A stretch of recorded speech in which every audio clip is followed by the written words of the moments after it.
Hey guys, my guest tonight, Carmen Turner-Schott, is going to how they can affect you. See you about.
Grab your popcorn and snacks. Find a comfy spot, take a seat or lie down, and let me transport you to a place of fantasy, ghost stories, ancient legends, odd creatures, alien encounters, and other magical topics.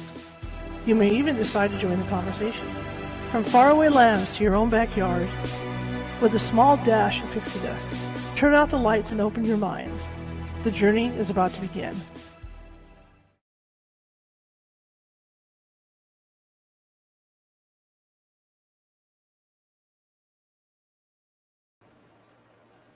What is this? It's doing it again to me. Okay. Wow. The internet is really unstable tonight, guys. I'll let you know. Look, it threw me off the page, too. Hang on. Yeah. So, I was watching Twitter earlier today. Twitter, no matter what you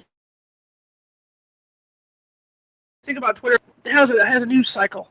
And there is a lot of stuff going on. And so the internet, again, like yesterday, is unstable. Again, I live in a neighborhood where everybody and their brother is on Xfinity. And so you got to figure it's 6:30, people are getting off work, and they're coming home, flipping on their TVs, flipping on their laptops, phones, whatever, and they're literally on the internet. And so this is what it does. I miss AT&T, I can tell you that. I really do. Anyway, my name is Charlotte. I'm going to be your host, hopefully, for the next hour. You might see me fall out like into the place where all the little Marios go, but I'll still try to get back in. We had the same problem last night, and we were able to get through the show. It wasn't a big deal, so we'll see if it stabilizes. But just a quick warning, that this is this neighborhood. This neighborhood is all Xfinity people. Anyway, welcome to the show. This is California Haunts Radio. We are on Sunday through Friday every week. Sundays we read from a paranormal themed book, and then the rest of the week we have paranormal themed shows, and maybe not even that. Maybe we'll change it up with something else. I'm a journalist. I'm a former journalist. I like to change things around. So, it keeps me interested in what's going on, too. My co-host and I back there.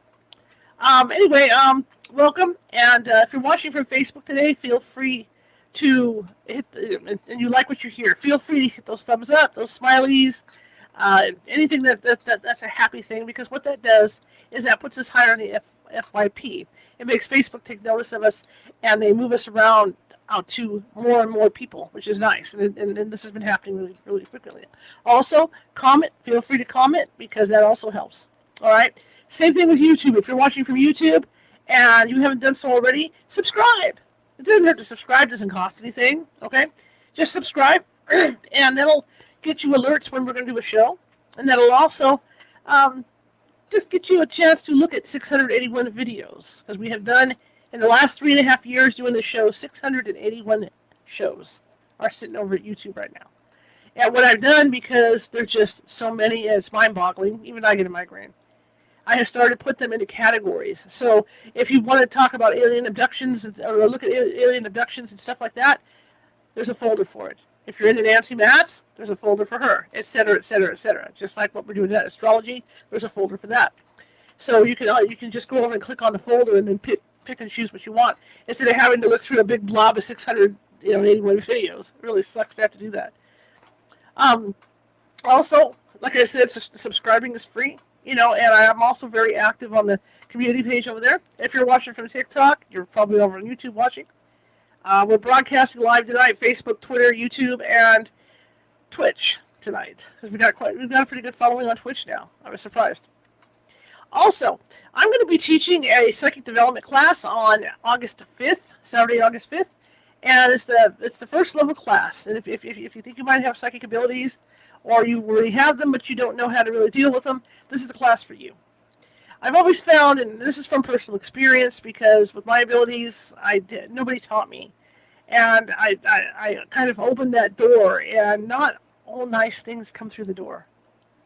And so I had to teach myself how to open and close that door so I could keep the negatives out. And this class does just that. I teach you how to do out-of-body things, but I also teach you how to open that door and shut it real fast so that nothing negative can come through. All right, now, and during this class, I'll teach you how to go visit your spirit library, how to visit your spirit animal. You get to meet your spirit guides. You get to meet, get your spirit message and all this stuff. And we get to do that during the class. I will teach you how to do that. I'll teach you how to get back into your body as well. I also have some fun exercises in between all this, in that we can see where your abilities, strengths with your abilities lie. You might be more clairvoyant. Or something else, and so we're gonna do different tests like that during the class. Okay, if you're interested in that, sounds like something you want to do, check it out. I put the link to the class, because it's over on our meetup site. I put the link to the class down the bottom. So, next Tuesday is the Sturgeon Moon. And they're not blinking. Hello. Okay, next Tuesday is the Sturgeon Moon. And I'm going to do a guided meditation that night. So so if you want to join in on that, that link's at the bottom as well. That's over on the meetup as well. And I will do a guided meditation, and during this meditation, you can do stuff to maybe complete some business, because full moons are like that, especially the Sturgeon moon, to look forward to complete some unfinished business or things like that. Or maybe there's things that's been bothering you, or the things that you want to accomplish, or whatever you need, you can do that with by doing this meditation to the Sturgeon moon. So come on over and help me do that on the 1st of August. Also, I have added another course for team members. I had some equipment go down, so I'm trying to put together some funds to replace the equipment and get it repaired. So I've opened up I've opened up 4 or 5 more spots on my team, and so what that requires is special training. First, you have to go through this 2-hour class, and then you will have a meet and greet with my investigators, and then you go on an investigation, and then we take it from there. So if you're interested in becoming part of one of California's best paranormal teams, and I can say that because we've been around for 19 years, okay? Best paranormal teams, come join us on Sunday, August 6th, all right? I don't have the link up for that, but if you go to the August 5th class and click on that'll put you on the meetup page. Just click on events and you'll see the ghost hunter thing. But if you're interested in being involved on this team, it's a fun team to be on. We're very serious. We're partial, we're about 40% believers, and then we have our scientific people that are also on the team, and we're looking to do all that stuff. So if you're interested in that, come on down, join the class, and we'll take it from there. Okay? All right, now that that's all said, my guest tonight, I'm so excited. I'm so into astrology, and I've never really looked into the astrological houses before, and I heard our guest on another show, and I was so intrigued by what she said about all this, and I can't wait to get her on to talk about it, because astrology, believe it or not, can figure into your lives, for what you do daily. It really can. Just like when I have my birth thing done, it's just fits me to a T. It's just incredible what that comes up with. So let me bring her in, and we get the show started. Carmen Turner-Schott.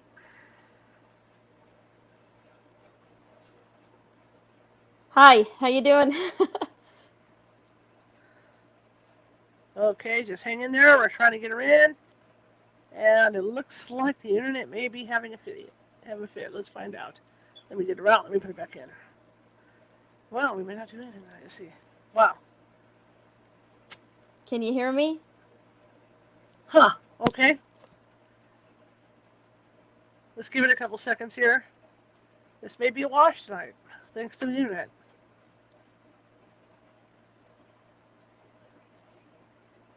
Okay, guys, everybody sit tight. I'm going to log out, and I'm going to reboot my computer, so just sit tight for a second, okay? I'm going to go ahead and reboot and come back in. Give me a second. Hopefully I can get back in. If not, then I'm just going to get out of StreamYard right now and come back in. So give me a second. Let me get back in. Yeah.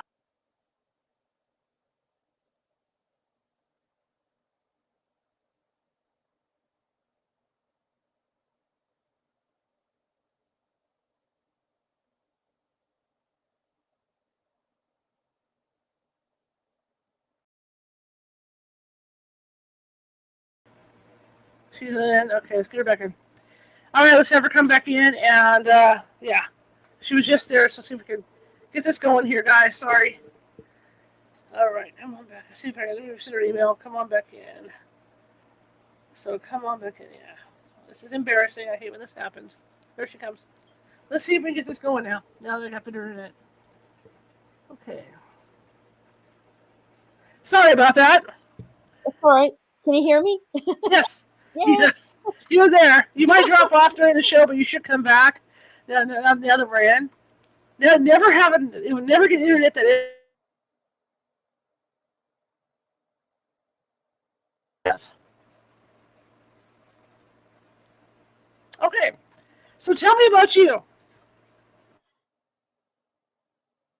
You're cutting out a bit. I'm Carmen Turner-Schott, and I'm an author and an astrologer. I've been doing Okay, astrology. about you. I've been doing astrology since I was 16, and I wrote a new book called Phoenixes and Angels, Mastering the 8th and 12th Houses. And it's all about people that have spiritual abilities and unexplained experiences. And I've been researching these two houses in astrology since I was 19. Absolutely fascinating. What got you interested in all this? Well, I tell you, I had some strange, unexplained experiences that I couldn't explain when I was younger. Specifically, when I was 16 years old, I woke up one night and there was a glowing ball of light in my doorway. And Mhm. after that, I started studying astrology and religion and angels and spirit guides, everything I could get my hands on to try to explain why I had these experiences. I would dream things that would happen and no one could explain it to me. So I've always been interested in ghosts and angels and spirits and in the mystical side of life. And I taught myself astrology when I was 19 and I started doing consults and it became my passion because it really validated my experiences. And I realized that I was the way I was because I had planets in the 8th and 12th houses. And I started, meeting people all over the world that had similar stories that I had. And I realized, there's something to this. So I started researching it and Mhm. collecting everyone's personal stories of their experiences and tying that in with people that have a lot of 8th house or 12th house planets or Mhm. a lot of Pisces energy or Scorpio energy in their birth chart. And so I wrote this book dedicated to all the people that I've helped all these years and share some of their stories and my own stories, and wrote this book to help astrologers and anyone that wants to learn more about their personality and why they are so different than other people, that there's a reason. And astrology is a map of the soul, and the birth chart can really validate why you've had certain experiences that you've had. So that's been my passion. And then, as a counselor in my normal life, I bring astrology into understanding others better, and I use it as a tool of self-awareness. So that's what I've always done. When you talk about the houses, what are they exactly? So yes, so when you're looking up at the sky when you're born, all of the planets are in a certain star constellation, which are the 12 sun signs that most people know, Mhm. and they're in a certain area of the sky. And astrologers kind of cut the sky into 12 sections like a pie, right? And it's like we take a picture of the sky at the moment, time, place, date, everything of your birth, and we put that map of the sky, that picture, on a piece of paper. And it Mhm. looks, and it's 12 areas, which we call houses. Each house or area in the birth chart rules an area of life, like home, family, health, relationships, career, death, rebirth, fun, creativity, friendship, right? And the 8th and 12th houses just happen to be the two most spiritual houses in your birth chart in astrology because they are very similar. They have to do with connecting to a higher power, ghosts, angels, mystical experiences, dreams that happen, all kinds of unexplained abilities. Like you were talking about clairvoyance, psychic dreams. That's one of the patterns of for people that have 12th house planets because the Mhm. 12th house is ruled by Pisces and Neptune, and it's all about sleep and dreams and the subconscious mind and the different levels of consciousness, right? Mhm. Oneness, detaching and escaping from the real world. And so people with planets there, they often have psychic dreams. That's one of the patterns I see with the sun, moon, or what we call a stellium of three or more planets in one house. People that have that in the 12th house specifically often dream about the future, and they can't explain it, right? And that's what happened to me. No one, they're like, no, you didn't dream. I said, I did. Like I would Mhm. dream something and it would happen, and it's hard to explain that to someone. And so I always have been open-minded, like until I experience something myself. I'm open-minded because when you experience something, no one can convince you otherwise because you've seen it and you've experienced it. And if you haven't, a lot of scientists and and researchers, they're a little bit skeptical, which my mother was too. That night when I saw that glowing ball, she thought I was just being me again, right? And waking her up in the night, scared of the dark. I always had to have a nightlight on stuff. And that night, after I couldn't yell, I couldn't scream, I had no voice for like hours. And when I finally was able to yell, I yelled for my mother, and she saw the glowing ball too.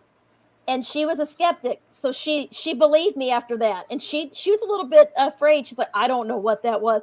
And it was about the size of a bigger than a softball, and it was translucent, watery, and I'll never forget it. And it changed my life, and that's what kind of got me into psychological astrology and all of these spiritual things. Edgar Casey and his research, Dolores Cannon, all of that with hypnosis and healing and astrology. Okay, Astrology is energy, really it's energy. Right. Is there any chance we can reschedule this, because this just isn't balancing out? Is that okay? Yeah, the internet's, yeah. Yeah, the internet's just being so bad. I'm so sorry. That's all right. Okay. All right. What's your schedule like next week? Because I have the second and third open. Okay, let me get my. Really quick. I'm really sorry. That's all right. Let me see here. I'm going to yell at Comcast too over all this. No worries. I could do the second. Okay. All right. That's perfect. Let me double check real quick. I hate my calendar too. Okay. Double check on that. We should be clear. All right. The second's fine. Let's schedule for that. Okay. Okay. I'm really sorry. I apologize. That's all right. That's all right. I really wanted to talk to you tonight. So, okay. All right. Well, I will see you on the second then. All Okay. right, guys. You heard it here. All right. Talk to you later. Bye-bye. Bye. All right, well, if we couldn't do that, it'll support one camera, so I might as well just stay on at this point. Tell some ghost stories, talk about different things today. Might as well just shoot the BS for a while. We'll get it back on next week on the second. Anyway, if anybody has any questions for me, that's great. I'm not going to read the book either because we're down the last few chapters of that. I want to share some stuff with you guys. In fact, I found some interesting stuff out. Like, I went somewhere, and I'm not going to tell you where. I'm not going to tell you where I went today, or what brands, or whatever it was.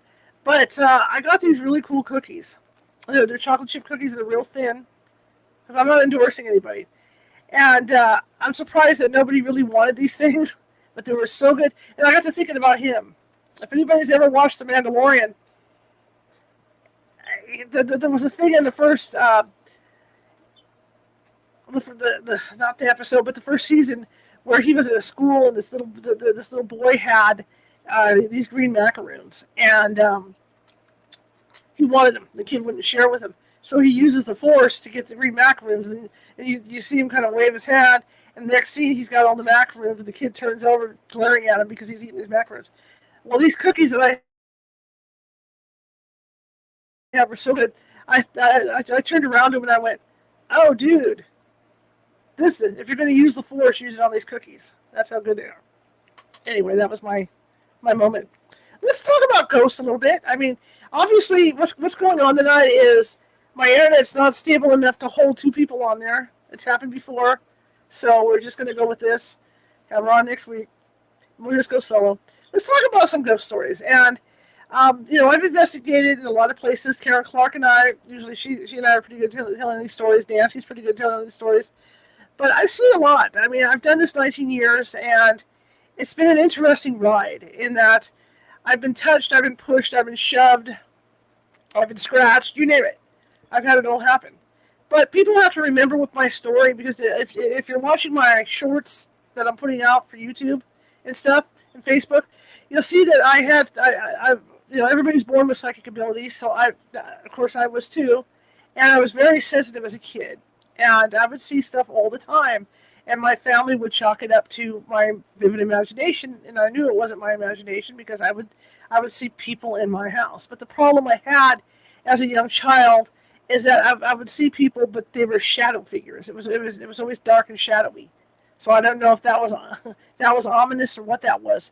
So I remember there were nights when I would go to bed and I had bunk beds that I shared with my sister, with one of my sisters. And I looked up, and in the moonlight, I could see like a dark hand reaching down over the edge, like something was trying to grab my head in this bunk bed. And it was wild. It was really wild. And so that was happening, and I remember I would look up and I could see like faces on the walls, but they were always dark, like I said, And then like everybody else, I loved horror movies, even when I was 5 or 6, 7 years old, and I would watch these things on Saturday night because my mom and dad would go out on date, would go out for their date night. My sister and my brother-in-law were there, and so I'd watch these things, and then I remember one night my sister taking me into the bedroom to put me to bed, and I saw a shadow band walk by my bedroom window. I remember seeing that. But then as I got older, the stuff started to lighten up. So I don't know why it was always like shadows when I was so young. And I remember I was a latchkey kid. I know they call them latchkey kids because my mom and dad both work. So I would get out, leave school around 1:30 and then walk home. And then I would always make like top ramen or there'd be a sandwich waiting for me or something. And we have a breakfast nook, and I would sit down in the breakfast nook, and the breakfast nook looked back into our backyard, and there's like a divider there, and there's a walkway, and then my living room, and So I would sit there, and I would have this, eat something, whether it was a frozen pizza or whatever, and I was sitting there one day after school, and I saw what looked like a white sheet, literally a white sheet, fly across. From right to left, and I thought it was kind of scary, okay, because you're home alone, right? So I saw that white sheet, so I wouldn't walk around there because I could go around the other way through my kitchen and my living room. So for a long time, I avoided that whole area because it scared me. And then a few years later, I saw the same sheet, only it went back the other way from my fireplace back into the center divider. So, I mean, just weird stuff like that. And then I find out from my mother that my neighbor said that before we bought the house, the family bought the house, that they would see nuns playing badminton in my backyard. So, I mean, how bad could it be, right? With nuns playing badminton in my backyard. So I really wasn't freaked out about it or anything. Later on, I noticed weird things happening. And it kind of tapered off because, of course, you start growing up and you got other interests and all this starts happening. But I was always a night owl. I don't like mornings, even to this day. I don't like mornings. So I would be up late at night. And I remember I used to work a 6 a.m. to 6 p.m. Yes, the 6 p.m. to 6 a.m. shift for cable data. And used to come home and eat late at night, or sometimes I'd get off early at like 1, 2 in the morning. And so I'd be sitting in my living room eating whatever, and we, again, going back to that breakfast nook bar area, and we had these stools that when you moved, it was kind of like my chair here, where you could hear movement on them, where they would squeak. And so I would hear them squeaking like somebody was sitting on those chairs in that room. And I'd go in and look, and nobody was there. And of course, the squeaking would stop. Go sit down again and eat. Sure enough, there's the squeaking again. So I would hear that. Or there were times when the TV would turn on by itself. Things like that. We always had weird blinking lights too, but it's an old house. That's enough to say about that. So that started happening and stuff. So then later on, as I got into shooting video, became a journalist and all that, I decided that I wanted to kind of explore the paranormal a little bit, because of the stuff I'd seen in the house and I had an interest in it, In Search Of, and all those programs were on. And I remember getting involved with my first paranormal team, not my team, but another team, because I decided at that time we were filming a show called California Adventure before Disney opened theirs, no lawsuit, before Disney opened theirs, and we were doing different things like going to skiing in Squaw Valley and things like that. And I decided I wanted to go out with the paranormal team, so I started to hang out with this paranormal team, got hooked. But the problem was not realizing that because I had these abilities from when I was a kid, that being around the psychics on the team was going to draw my abilities out. And then suddenly I found myself, I think I just did a video on this a couple weeks ago. I found myself driving home from a meeting one time, and I used to carry flashlights in the back of my vehicle because I never knew when I was going to get called out on an assignment, like late at night, as a journalist. So I had and I'm not talking about the ones that screw the tip on, where ghost investigators use those. These were just regular flashlights. You'd have to hit the button and they would turn on. And so I'd be driving home and, for these meetings, and the flashlights would be turning on by themselves in the backseat of my car. So I'd pull over, they'd turn off. I'd start driving again, they'd turn back on. So this would happen all the way home. So who knows, were they, ghosts that were turning them on and off, or maybe it was the vibration in the car. Did I pick something up at the meeting? I don't know, but I had weird stuff like that going on. Plus, I noticed when I was home alone, there was weird stuff going on where I would hear noises, footsteps, and things like that, and objects would be moving around my house, And I remember I had this dog that seemed to always be picked on, and I remember there were some, those big old fat soda bottles you could buy, and my dad used to buy those by the ton. And so they're laying on the floor, and I remember one day I walked in the kitchen, and the dog was standing there, and I saw the bottles get knocked over, literally, boom, pushed over, and the poor dog. I mean, right at the dog, and the poor dog was, this is 45-pound dog. The poor dog was splaying her feet all over the place trying to walk. So whoever it was teasing her. And then I remember I would go to work, come home, and the dog would be cowering behind the recliner in the living room from whatever was in the house, whoever it was, because there was someone that was obviously teasing her. Whoever it was didn't mean any harm, but they would tease her, whoever that was. And so that stuff was going on. And it's funny because I'm not going to say who it is, my family, because who was around me the most after they passed, but the person has a sense of humor, and even when I went to work up in the hills, the person went with me. The spirit of this person went with me. And I remember I was wearing his leather jacket one time, putting gas in my car, and the gas pump jumped out of my hand, and I got some gas on the side of his jacket, and I heard him laugh. I could hear him laugh in my ear. Then a few weeks later, I was up covering a meeting, and it was funny because I was bored. And sometimes some of those meetings can get really, really mind-numbing. So I was trying to pay attention and take my little notes and all that.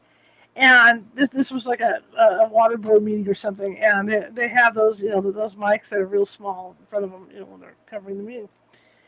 And I watched each mic. The board members didn't even notice it, right? Because they were so into what they were doing. So I watched each mic, like it looked like somebody had pinged them with their finger, because each mic in sequence, wah, wah, wah, it kind of vibrated in the full circle. So that was kind of cool. I knew who it was. Stuff like that, went on. And I think Marisa, who's in the chat room, right? Marisa and there was a story, Marisa, my dad, back in the old days, the Sony Mavica cameras were all the rage for ghost hunters because they would pick up orbs. And I remember my father got me one, and we took off up to Coloma, up in the foothills, and I said, well, let's go up to the Vineyard House, which is a very, very active place up there. And there's also a cemetery across the way, and the story is that one of the owners of this Vineyard House had syphilis, and his wife chained him into the basement because he had lost his mind, so he was trapped in this basement. And they say that he haunts the house, and they say that she also is active at that house, but she will walk, and they're both buried at the cemetery across the way, and she will walk back and forth between the cemetery and the house. So we go up there, and it's about 6:30 in the evening, like it is now. And back then the sun, it was like the spring, where the time hadn't changed yet. And I go driving up there, and I remember driving past the house, and all of a sudden, I hear a voice in my head saying, "Go home." And I felt so scared. And so you drive all the way up the hill, and there's Sutter's Monument, where he's standing there pointing down at the gold, where they discovered gold. And I remember going up there and just making the loop, and I turned the car to drive home, and I was glued. I mean, there was nothing was going to take my focus off the road. I was so terrified. drove past it, and if I remember, Marisa in a car with me says, "Hey, do you see that fog by the side of the road?" And I said, "I don't see nothing. I'm going home." So I drove all the way home. It took me about maybe 20, 30 minutes after I got home and got out of the car to relax enough to talk about what happened up there. So I had that happen. And this is all in the middle of all this other stuff going on, with this other ghost team.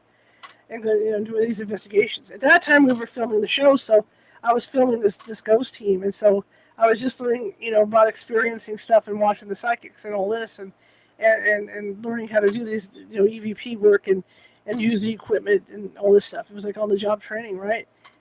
And so as my abilities got stronger, I noticed even more at home, and my mom and dad, they would go out of town a lot, and so I was home alone a lot. So I tend to notice a lot here. This house is really active, a lot of relatives here and whatnot. And so I started to notice a lot of that stuff going on. And so I had to learn I learned how to deal with it myself, right? The other rule is don't get into collecting antiques or antiquities, because inadvertently something's going to come with them, and it did. And I'll get into that a little later. But one of the main ghosts that's here, I think he's still here, is a gentleman. And Nancy Matz and I had this discussion about this guy, because back then I even knew Nancy Matz, because when I was working for my college paper, I had met her because I decided to do a ghost thing for the Halloween issue towards different ghosts of Sacramento. So I went to the cemetery as a photographer. And I met Nancy Matz, the first time I met Nancy Matz there. And so we became friends, fast friends after that. So I remember coming home, and this is, like I said, my abilities were starting to go off the charts.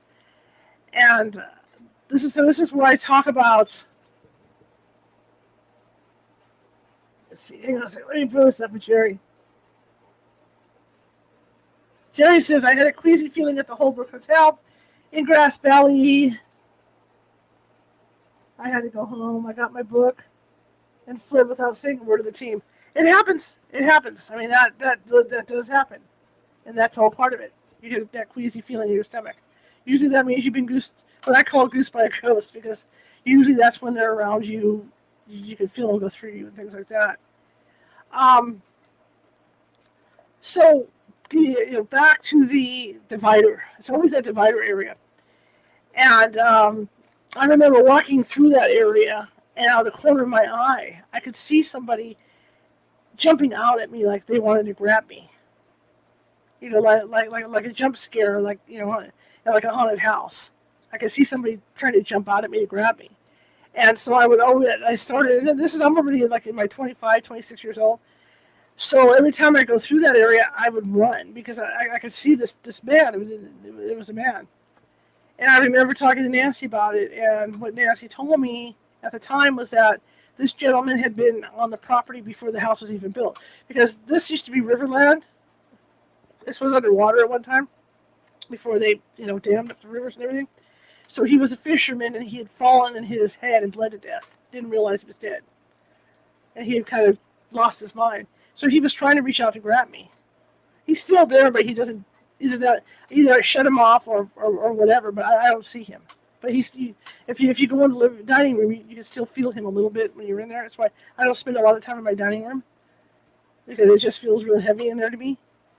But yeah, I had him in there, and that was really scary. You're walking by, and out of the corner of your eye, somebody jumps out trying to, and literally, I mean, it was like a diver coming off a diving board trying to reach out and grab me with both his hands in that area. The other thing that happened to me again now, leading up to antiquities, and getting antiques. I got into buying Greek antiquities, and one time on eBay you could get them fairly cheap, because these were like non-museum pieces. You could see where they had repairs done on them and things like that.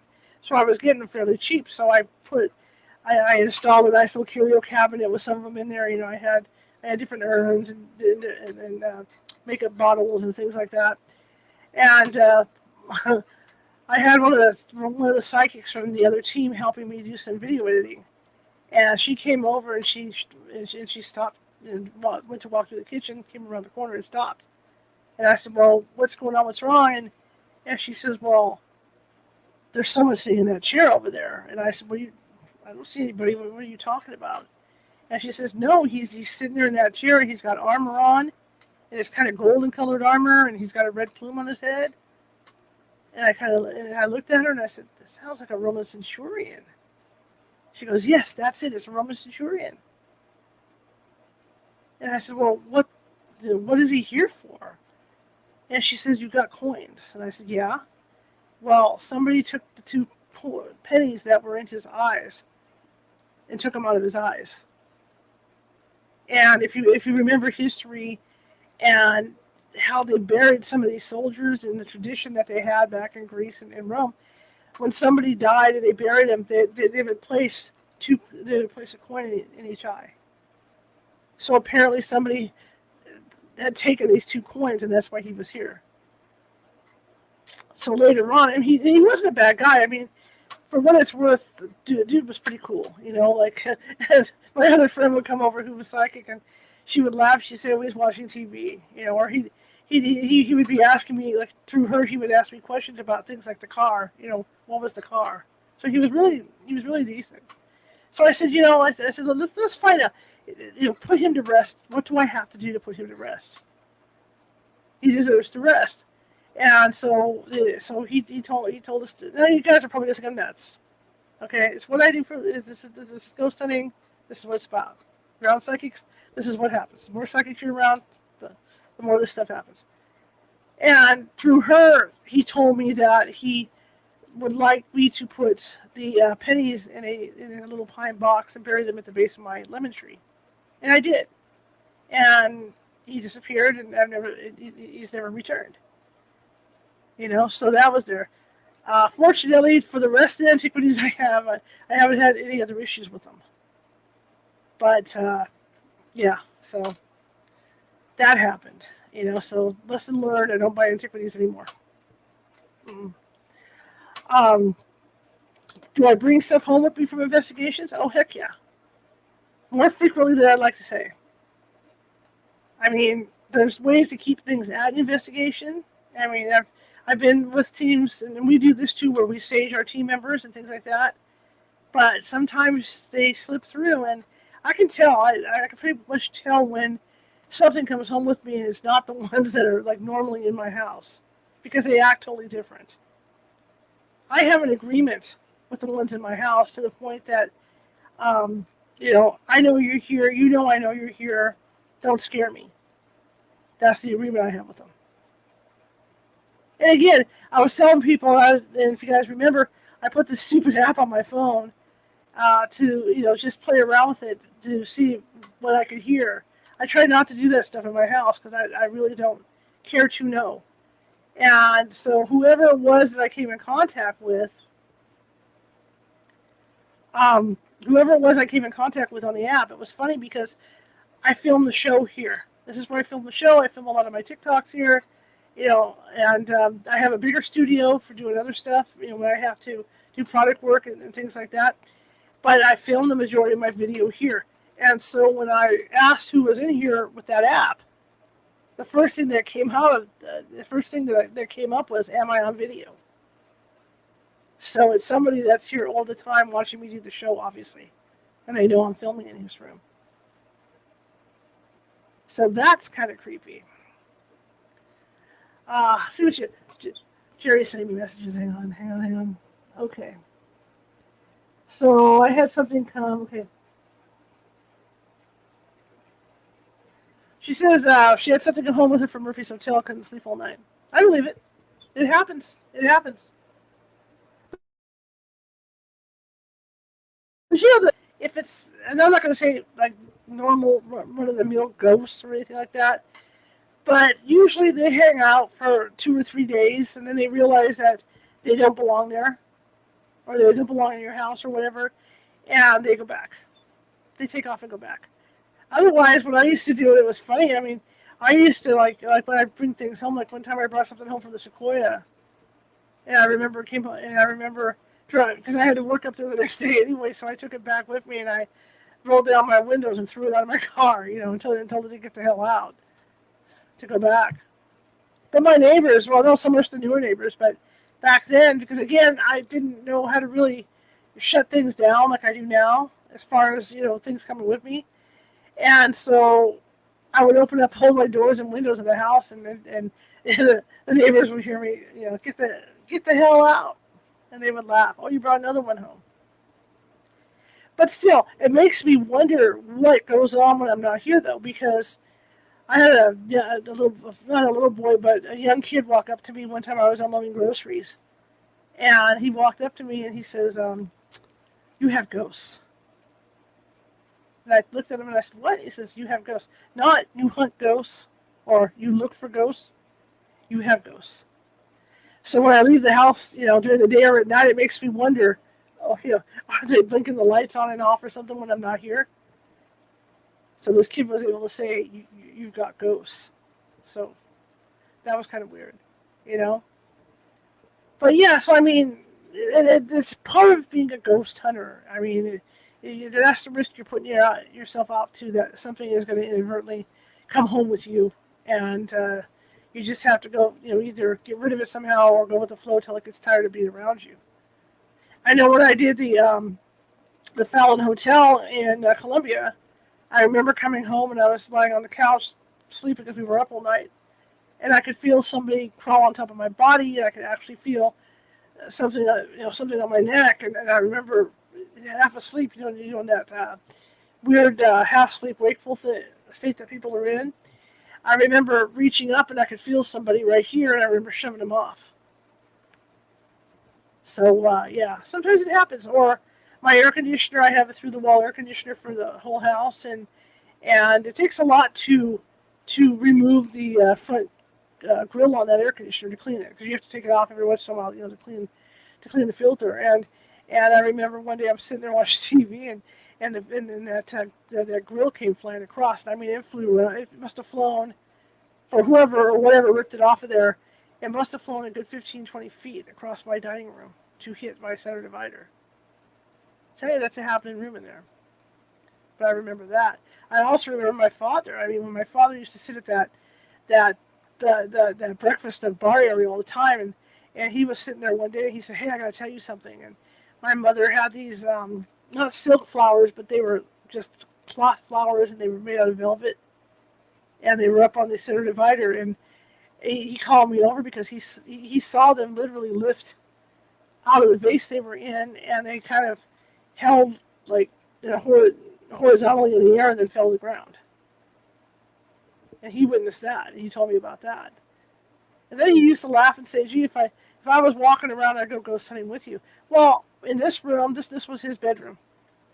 Towards the end, he would see something because behind the backdrop, is it's about maybe 10 feet to a bathroom, and there's a small no shower bathroom back in there. And my father used to see somebody walk back and forth in that room. And so one day he says, "Can you bring your equipment in here and set it up?" And I said, "Okay, fine." So I did. So somewhere on my DVR's footage, my father stayed up all night. He had a notepad. He has a digital voice recorder. He had a EMF meter with him, and a camera. And he was waiting for something to walk by there because he was ghost hunting that night. But that night, whatever it was, decided it wasn't going to visit. But it was cute in a way, to see him do that, because he had all the equipment on the bed, and he was just sitting there waiting for something to happen. It didn't happen that night, but I do have the footage. But so he was a staunch believer in this stuff, because I think when my grandmother died, because he was in the Coast Guard at the time, I believe that, and he told me that it was one of those death vision things that she came to him to tell him, that she was leaving, to say goodbye. And he remembered that clearly. So he was a believer. My mother was funny because she was a believer, but she thought it was all spooky. My grandmother was a healer, and so my grandmother was real funny about that stuff. She thought it was all evil and blah, and all that, and so she ingrained that in my mother, and my mother tolerated it. But the funny thing about it was, as my mother got older, again, like old people, you kind of regress. And she started to see stuff more and more.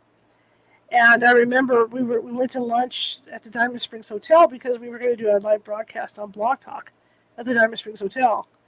And I was working at that time for the newspaper, and I really didn't have time to do a full prelim over there. So we went there for lunch just to check it out. I figured I'd walk around and take a look around, and while we were there.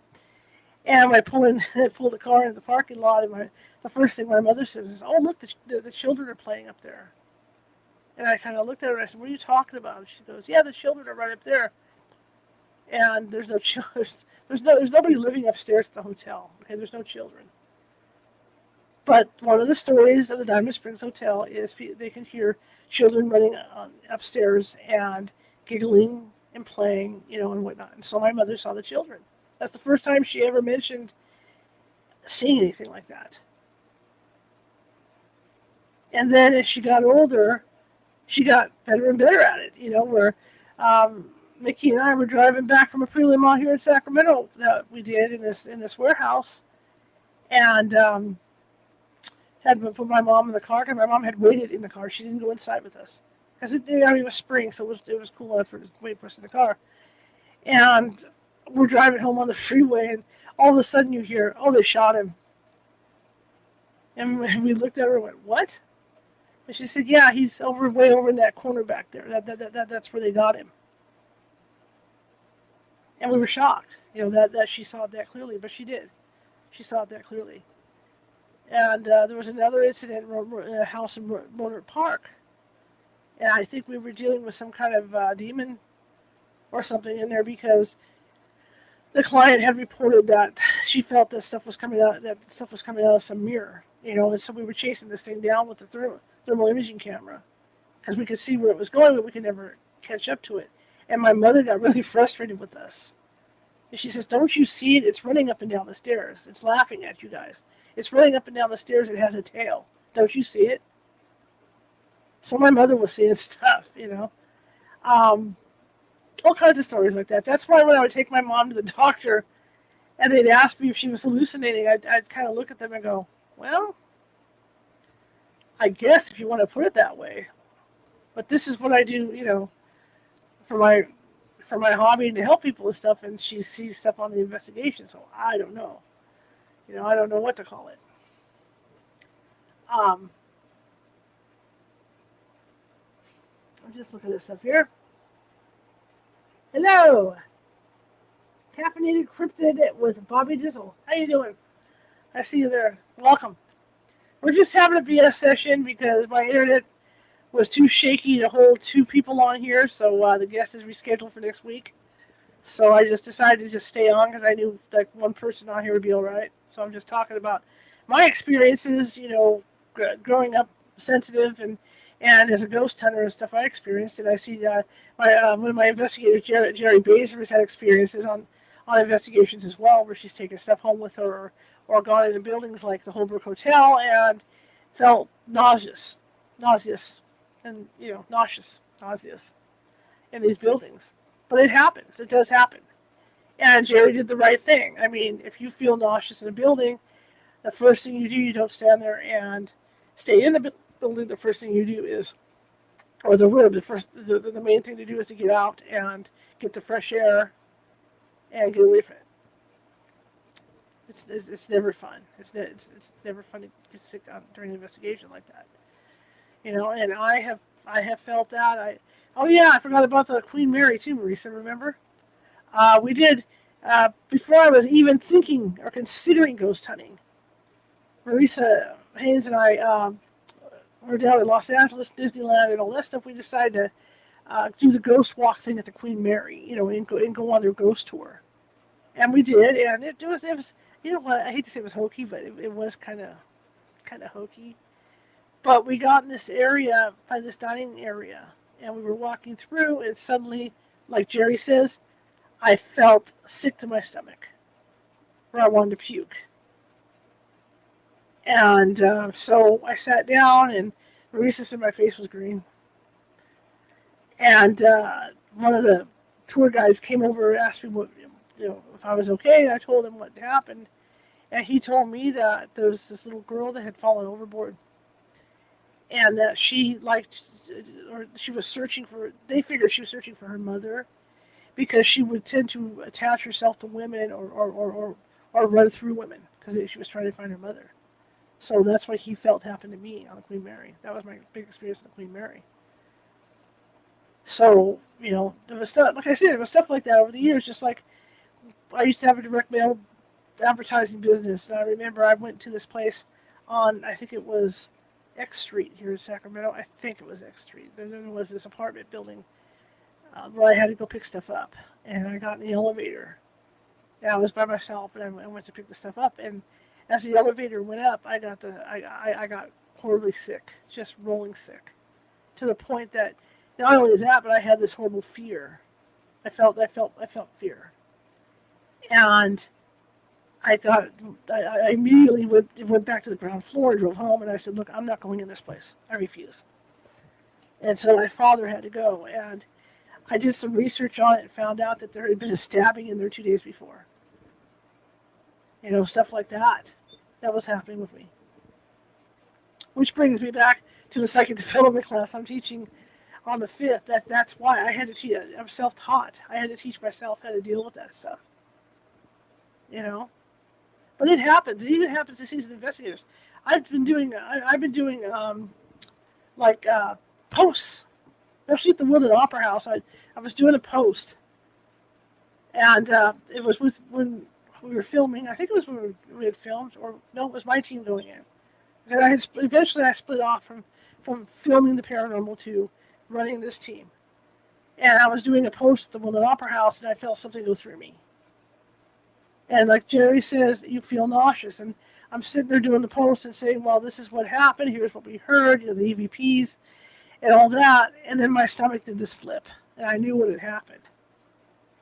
But I kept going with the post because I thought, okay, I'm just going to plow on through. What it does is that energy that they take when they go through like that, it exhausts you. So I was down for 3 days afterwards. I mean, I was exhausted. But it happened. It happened. It happens to the best of us. Because sometimes you let your guard down. And everybody does. Your guard's not always up. So and those times you let your guard down, those are the times that you take what they call the psychic hit. Which is what that was. But it's a very uncomfortable feeling. I remember going to Virginia City. I think Marisa was with me. And I won quite a bit of money, and so we were having good dinners and doing all this other stuff in Virginia City, and decided to go down in that Museum of Ill Repute. Went downstairs into that. I didn't realize at that time that there was something dark down there. And I know when I got home after that trip, I was down for like 3 or 4 days because I took a hit from something that was down there. So I mean, it happens. It happens. I don't get those hits very often anymore because I'm more, aware of that stuff. Really aware of that stuff now, more so than I used to. And again, I was untrained back then. I didn't know how to open and close that door. But once I got better at closing the door, I didn't have those problems. Even though occasionally, every once in a while now, but not like it was. Not even close to what it was. But yeah, with my abilities, I will use my abilities like everybody else does. Once in a while, yeah. But to me, I leave that to the psychics, to the psychics and mediums like Nancy Matz and Karen Clark and the people that are used to using them, because I'm not used to using them. I don't want to see people. I don't want to see dead people. I have no desire to see dead people. None whatsoever. I'm sitting here one day in my living room, and my mother, I don't remember if my mother had just had her stroke. Maybe she had. Maybe it was within a few days of her having her first stroke. And I'm watching TV, and I see what looks like my mother walk into the living room and turn around and walk the other way. And I thought, whoa, what's going on here? So I followed this woman, and by the time we got into the kitchen, she had disappeared. And I went down the hall, and my mother was lying in bed, no problem. I think it was one of my aunts that had come to check on me and check on her. That's the only thing I can think of. Because the face, I could make the face out. It wasn't quite my mother. It was someone else, younger. So it was probably one of my aunts. that have preceded her in death at that point. But I remember I followed her down the hall. I even told my mother about it. I said, "Hey, did you see that?" She said, "See what?" I said, "No, no." So she goes, "Well, I don't know who it was." I said, "Well, I don't know either, but I remember seeing that."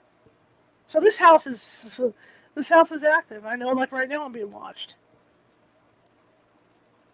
I know they like my show. My family likes my show, so they're hanging out all the time. You know, is it scary? No. It's nice to know. It's nice to know that my family is still around. It's really a good feeling to know that my family's still around. My mother, oh my God, she's around all the time. You know, she'll grab my hand. I'm in there watching TV. I can feel her grab my hand like she used to grab my hand. Because she would dig her nails into my palms, and she'll do that. I'll feel her grab my hand and dig her nails into my palms, or I hear her laugh, so I know she's here. You know, it's an interesting ride, as they say. And I know my other family members have felt her as well. So she goes to everybody. But it's been an interesting journey, you know. And I'm working on writing this book and putting stuff together, you know, to tell my story, because I think I have a real interesting story about my evolution as a ghost hunter. You know, being sensitive as a kid, and then kind of dousing it, and then going into ghost hunting, and then all this that goes on all the time. So hopefully I'll get up off my duff and do this book and get it over with. It's about 1/3 done right now. I see Nancy Matz is in the room, Sharon Clark, the Caffeinated Cryptid. I love it. The Caffeinated Cryptid. Awesome. I see Marisa Hayes is in the chat room. I just wish the internet held up tonight to where we could have had our guest on, but it just didn't do that. So hopefully next Tuesday I'm going to do a physical reboot on my router and everything, and see if I can't get this internet going properly. But like I said, any heavy news day is going to be like this. I think we got through last night pretty well, but today was just absolute ugh. But I just wanted to share that stuff with you. I didn't want to, go off the air completely today. At least put some kind of show on, and talk about things, and talk about insights. But I have team members. I mean, one day maybe we'll get some, like Jerry can come on, and Karen can come on. And a couple others can come on and talk about their experiences, because we've had a lot of experiences, doing investigations over the years. Lots of them. That's why I can't wait to get my website back up and going, because there's a lot of stuff to look over. I mean, we used to have one of the biggest paranormal websites on the web at one time, and I lost track of things with taking care of my mom and everything. So I want to get everything back up where it used to be. In fact, my team is about to embark on some really cool investigations coming up here. We're looking forward to them. We're going to start filming our documentary. I'm not going to say what it's about, but it's going to be a pretty cool documentary. So we're going to be filming that. So I'm excited about that. We're started undertaking that, and you're going to get to meet my team members. I'm going to be filming them as well, and they'll have like a 10-minute interview each team member, so you guys can get to know all my team members. So that's in the works as well. It'll be filmed in my studio over here. So there's a lot coming up, and with the show, we're going to keep on pumping, keep getting these really cool guests for you guys to listen to, and just keep the process going and keep up. And that's what I hope is you guys continue to follow us and back us. And you're doing really good. Just like today, just because I'm sitting here I'm sitting here barking for an hour at you guys, telling you stories. My allergies are so bad, but the show, you guys have, it's in 3 years. Look how far the show's come. It astounds me. I have horrible allergies, and it's all because of you guys, and I really appreciate it. I really do. I really, really do.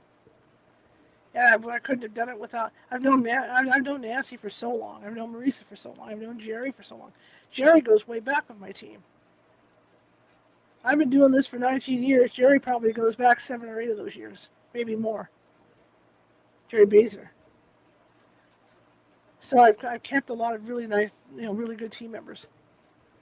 And I'm really proud of that, because a lot of people come and go, and it seems to be that I tend to retain real quality people on my team.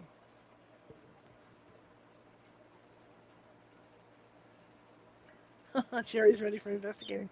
I am too. Got all that new equipment to play with, all kinds of new equipment, all kinds of new toys to play with.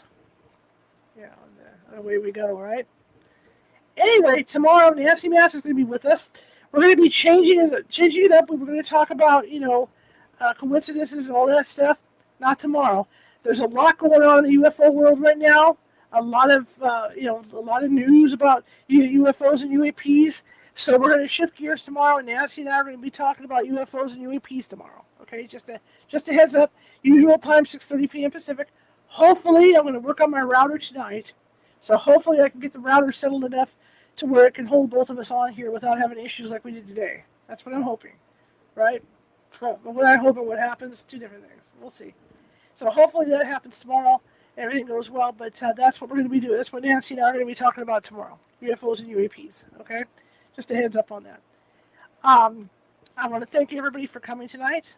Our guest that was on scheduled for tonight couldn't keep, again, I couldn't keep both of us on the screen at the same time. So she's coming back on August 2nd, 6:30 p.m. We're going to get that show going. Okay? It's real nice of her to read book. I really appreciate it. So we're going to get her on August 2nd. All right? If you like the show, share it with 5 people. If you hated the show, share it with 5 of your enemies. We're equal opportunity here at California Haunts Radio. We're just trying to get the word out about the show. Okay?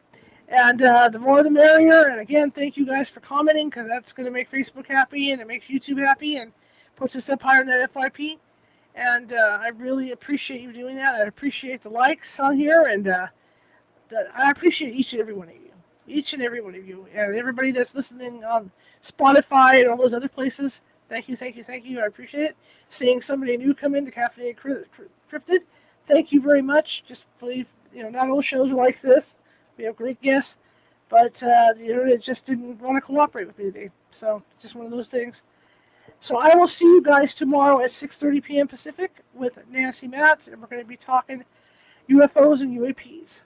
Have a great evening, everybody, and let me get queued up here so I can shut this down, and I will see you. Bye.